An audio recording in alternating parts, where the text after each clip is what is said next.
बिस्मिल्लाहिर्रहमानिर्रहीम। कैसे हैं आप सब लोग। उम्मीद करती हूँ ठीक ठाक होंगे, खुशबाश होंगे। तो जनाब, हमारी आज की रेसिपी है मैक्रोनी। तो चलिए स्टार्ट करते हैं आज की रेसिपी।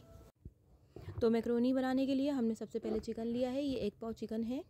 1 पाव चिकन का कीमा ले लिया है और इसको बिल्कुल हल्के से तेल में हम इसको फ्राई कर लेंगे। तेल हमने थोड़ा सा गर्म किया है और बिल्कुल थोड़ा सा तेल लिया है। ज़्यादा तेल नहीं लीजिएगा वरना ये बहुत चिपचिपा बन जाता है। इसके अंदर आप कीमा डाल दीजिए। कीमे को अच्छे से फ्राई कीजिए और इसके अंदर हम थोड़ा सा तिक्का मसाले का थोड़ा सा मसाला डालेंगे। साशे कंप्लीट नहीं डालिएगा। 1 पाव है तो 1 से 2 चमचे हम इसके अंदर तिक्का मसाला डालेंगे। अभी हम सिर्फ चिकन को फ्राई कर रहे हैं तो हम सिर्फ चिकन के लिए थोड़ा सा यानी कि 1 से 2 स्पून हम चिकन के हिसाब से डालेंगे और ज़्यादा नहीं डालेंगे। इसको थोड़ा सा पानी डाल के पका लीजिएगा और पानी सूख जाए तो हम इसे साइड में रख लेंगे। अब इसको हम अच्छी तरह से पानी सुखा लेंगे और कोशिश कीजिएगा पानी कंप्लीट सूख जाए। थोड़ा भी पानी रह जाए तो फिर वो मैक्रोनी में अच्छा नहीं लगता और उसको नरम कर सकता है।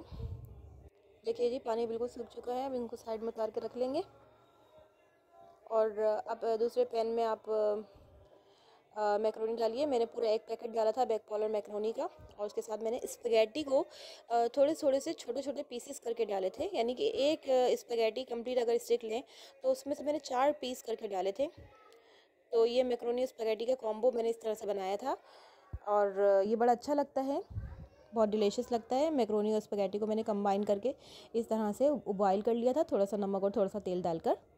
अब ये जो हमने चिकन फ्राई किया था हम इसके अंदर ऐड कर देंगे। इसके अंदर अभी हमने कोई ऑयल नहीं डाला, कुछ नहीं डाला। जो मैक्रोनी को हमने जिस ऑयल में बॉईल किया था बस वही उसके ऊपर ऑयल लगा हुआ है थोड़ा सा। इसके साथ हम अब जो बैक पॉलर का जो साशे आता है हम उसके अंदर वो डाल देंगे। बैक पॉलर टिक्का मैक्रोनी है ये, बहुत ही ज़बरदस्त बनता है, बहुत ही डिलीशियस बनता है। चिकन के लिए भी हमने टिक्का सीख कबाब वाला साशे लिया था। सिर्फ 2 चम्मच हमने डाले थे, ज़्यादा नहीं डाला था वरना बहुत ज़्यादा स्पाइसी हो जाएगा। अगर आप कम स्पाइसी पसंद करते हैं तो फिर आप अलग से चिकन में कोई स्पाइसेस नहीं डालिए और जस्ट अदरक लहसुन डाल के आप उसको बॉईल कर लीजिए और फिर ये वाला साशे डाल लीजिएगा। अदरवाइज़ अगर आप पसंद करते हैं ज़्यादा स्पाइसी तो आप इसको मायोनीज़ और केचप के साथ भी खा सकते हैं। इसके अंदर मैं थोड़ी सी चिली सॉस डालूँगी। अच्छी तरह से ये मिक्स करने के बाद इसको अच्छी तरह से हम मिक्स करेंगे। मसाला तमाम मैक्रोनी पर स्पैगेटी पर अच्छी तरह से लग जाना चाहिए। 2 टेबल स्पून आप इसके अंदर टमाटो केचप भी डाल दीजिएगा और उसको अच्छे से मिक्स कीजिएगा और फिर गार्निशिंग करके तैयार कर लीजिएगा। और इस तरह हमारी रेसिपी बहुत अच्छी सी बन के तैयार हो गई है। और ज़रूर चेक कीजिएगा मैक्रोनी स्पैगेटी का कॉम्बो आपको कैसा लगता है। बच्चे बहुत शौक़ से खाते हैं